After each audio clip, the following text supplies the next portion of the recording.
السلام علیکم دوستو ایک عورت نما آدمی تھا، باریک آواز، بغیر داڑھی اور نازک اندام مرد۔ وہ اپنی ظاہری شکل و صورت سے فائدہ اٹھاتے ہوئے زنانہ حمام میں عورتوں کا مساج کرتا اور میل اتارتا رہتا تھا۔ کوئی بھی اس کی حقیقت نہیں جانتا تھا، سبھی اسے عورت سمجھتے تھے۔ یہ طریقہ اس کے لیے ذرائع معاش بھی تھا اور عورتوں کی جسم سے لذت بھی لیتا تھا۔ کئی بار ضمیر کی ملامت کرنے پر اور اس نے اس کام سے توبہ بھی کر لیا، لیکن ہمیشہ توبہ توڑتا رہتا تھا۔ ایک دن بادشاہ کی بیٹی حمام گئی۔ حمام اور مساج کرنے کے بعد پتہ چلا کہ اس کا گرا بھی گوہر یا ہیرا کہیں گم ہو گیا ہے۔ بادشاہ کی بیٹی نے حکم دیا کہ سب کی تلاشی لی جائے۔ سب کی تلاشی لے گئی، ہیرا نہیں ملا۔ رسوائی کی ڈر سے ایک جگہ چھپ گیا۔ جب اس نے دیکھا کہ شہزادی کی کنیز سے اسے ڈھونڈ رہی ہے تو سچے دل سے خدا کو پکارا اور خدا کی بارگاہ میں دل سے توبہ کی اور وعدہ کیا کہ آئندہ کبھی بھی یہ کام نہیں کرو گا، میری لاج رکھ لی مولا۔ دعا مانگ ہی رہا تھا کہ اچانک باہر سے آواز سنائی دی کہ نسو کو چھوڑ دو۔ ہیرا مل گیا۔ نسو نے آنکھوں سے شہزادی سے رخصت لے کر گھر آ گیا۔ نسو نے قدرت کا کرشمہ دیکھ لیا تھا اور ہمیشہ کے لیے اس کام سے توبہ کر لیا۔ کئی دنوں سے حمام نہ جانے پر ایک دن شہزادی نے بلوایا بھیجا کہ حمام آ کر میں سے مساج کرے، لیکن نسو نے بہانہ بنا کر میرے ہاتھ میں درد ہے، میں مساج نہیں کر سکتا ہوں۔ نسو نے دیکھا کہ ایس شہر میں رہنا اس کے لیے مناسب نہیں۔ سبھی عورتیں اس کو چاہتی ہیں اور اس کی ہاتھ سے مساج لینا پسند کرتے ہیں۔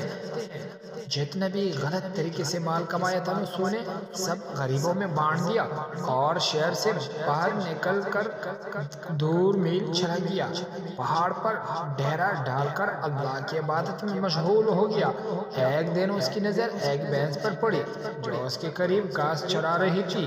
اس نے سوچا یہ کسی چراواہ سے بھاگ کر یہاں آ گئی ہے، جب تک اس کا مالک نہ آ جائے تب تک میں اس کی دیکھ بھال کر لیتا ہوں۔ لہٰذا اس کی دیکھ بھال کرنے لگا۔ کچھ دن بعد ایک تجارتی قافلہ راستہ بھول کر ادھر آ گیا جو سارے پیاس کی شدت سے نڈالتے۔ انہوں نے نسو سے پانی مانگا۔ نسو نے سب کو بھینس کا دودھ پلایا اور سب کو سیراب کر دیا۔ قافلے والوں نے نسو سے شہر جانے کا راستہ پوچھا۔ نسو نے ان کا آسان اور نزدیکی راستہ دکھایا۔ نسو کے اخلاق سے متاثر ہو کر تاجروں نے جاتے ہوئے اسے بہت سارا مال بطور تحفہ دیا۔ نسو نے ان پیسوں سے وہاں کنواں کھودا۔ آہستہ آہستہ وہاں لوگ بسنے لگے اور عمارتیں بننے لگے۔ وہاں کے لوگ نسو کو بڑی عزت اور احترام کی نگاہ سے دیکھتے تھے۔ رفتہ رفتہ نسو کی نیکی کے چرچے بادشاہ تک جا پہنچے۔ بادشاہ کے دل میں نسو سے ملنے کا اشتیاق پیدا ہوا۔ اس نے نسو کو پیغام بھیجا کہ بادشاہ آپ سے ملنا چاہتا ہے، مہربانی کر کے دربار شریف لے آئے۔ جب نسو کو بادشاہ کا پیغام ملا اس نے ملنے سے انکار کر دیا اور معذرت چاہی کہ مجھے بہت سارے کام ہیں، میں نہیں آ سکتا۔ بادشاہ کو بہت تعجب ہوا مگر اس نے بے نیازی کو دیکھ لینے کو، لیکن اس بے نیازی کو دیکھ لے کر ملنے کی طلب اور بڑھ گئی۔ بادشاہ نے کہا کہ اگر نسو نہیں آ سکتے تو ہم خود اس کے پاس جائیں گے۔ جب بادشاہ نسو کے علاقے میں داخل ہوا خدا کی طرف سے ملک الموت کو حکم ہوا کہ بادشاہ کی روح قبض کر لے، کیونکہ بادشاہ بطور عقیدت مند نسو کو ملنے آ رہا تھا اور یہ بھی نسو کی خوبیوں کی گرویدہ تھی، اس لیے نسو کو بادشاہ کے تخت پر بیٹھا دیا گیا۔ نسو نے اپنے ملک میں عدل اور انصاف کا نظام قائم کیا۔ وہی شہزادی جیسے عورت کا بھیس بدل کر ہاتھ لگاتے ہوئے بھی ڈرتا تھا۔ ایسی شہزادے نے نسو سے شادی کر لی۔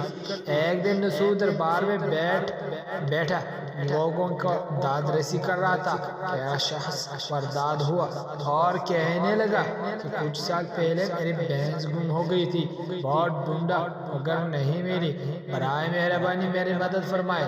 نسو نے کہا کہ تمہاری بھینس میرے پاس ہے، آؤ آج جو کچھ میرے پاس ہے وہ تمہاری بھینس کی وجہ سے ہے۔ نسو نے حکم دیا کہ اس کی ساری مال اور دولت کا آدھا حصہ بھینس کے مالک کو دیا جائے۔ وہ شخص خدا کے حکم سے کہنے لگا، اے نسو جان لو میں انسان ہوں اور نہیں وہ جانور بھینس، بلکہ ہم تو فرشتے ہیں، تمہارا امتحان کے لیے آئے تھے۔ اے سارا مال اور دولت تمہارے سچے دل سے توبہ کرنے کا نتیجہ ہے، یہ سب کچھ تمہیں مبارک ہو۔ وہ دونوں فرشتے نظر سے غائب ہو گئے۔ ایسی وجہ سے سچے دل سے توبہ کرنے کو توبہ نصوح کہتے ہیں۔ تاریخ کی کتابیں نصوح کو بنی اسرائیل کے ایک بڑے عابد کی حیثیت سے لکھا گیا ہے۔